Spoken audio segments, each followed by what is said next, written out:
Hey friends, and welcome back to part 3, the final segment of my Romans 12 expose, or my interpretation of Romans 12. And this section deals primarily with love. So I'm going to jump right in. Romans 12 verses 9.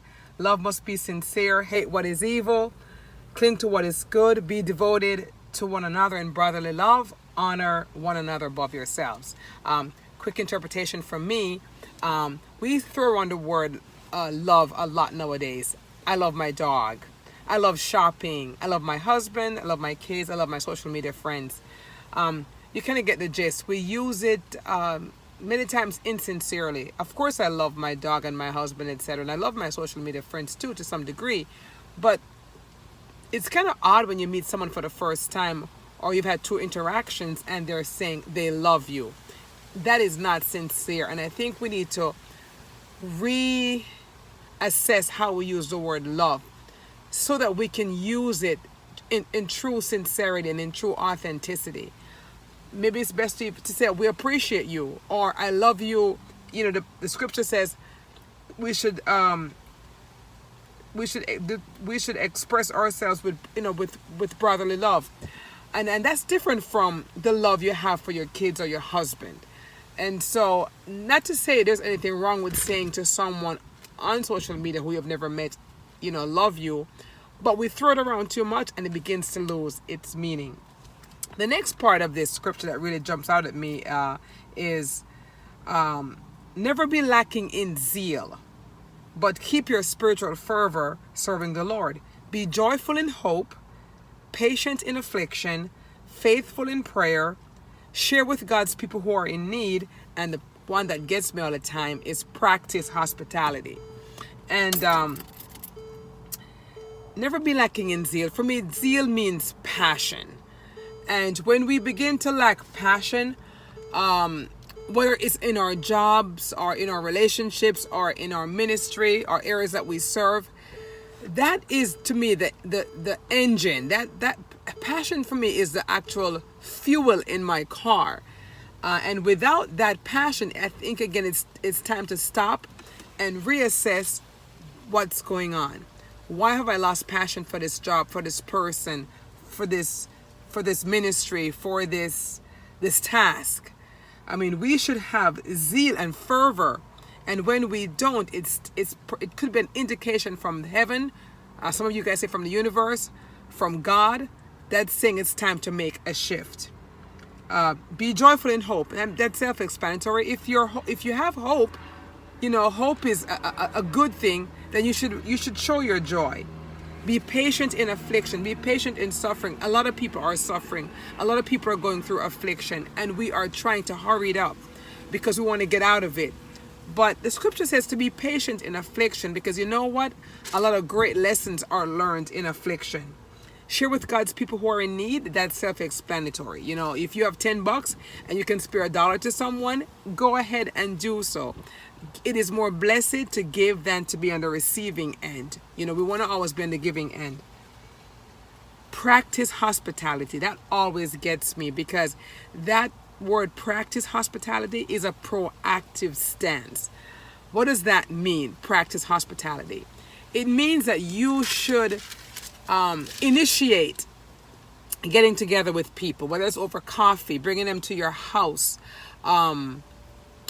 breaking bread with them, sharing moments with them.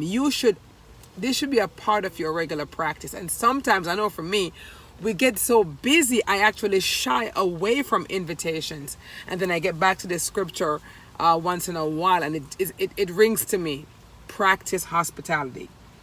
Live in harmony with one another. Do not be proud, but be willing to associate with people who are of lower positions. Do not be conceited. Look, society makes classes, okay? High class, low class. But we shouldn't. I think, as members of this one body, as I said in the second video, we shouldn't differentiate like that. We should be willing and be happy to associate with those who society deems to be of lower position.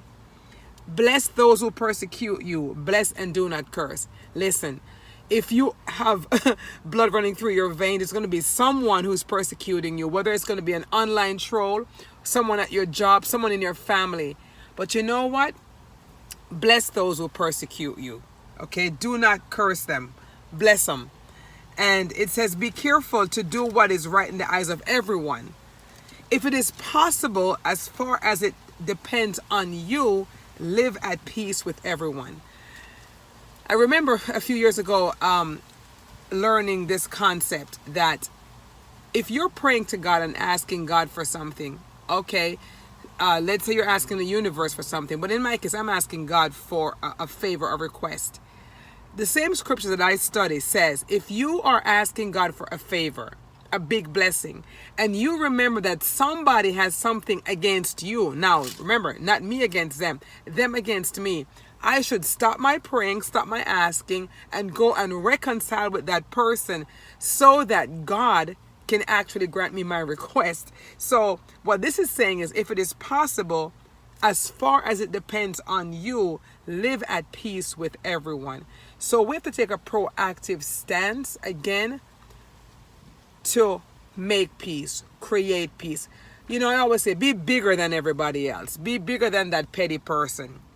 The last point from this one is, do not be overcome by evil, but overcome evil with good.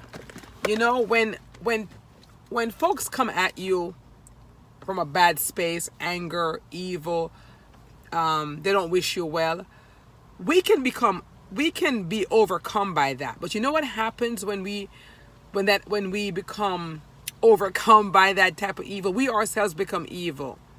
And that is a slippery slope. We all want to take revenge, but revenge makes us ugly too. And so what the Bible is saying is, overcome evil with good. You see, when you overcome evil with good, you do not become bitter. You become better. Thank you so much for supporting part 1 and part 2 of this. And I hope that you will find some nugget in part 3. I'd love to hear your comments. Take care and God bless you. Have a great year, everyone. Bye.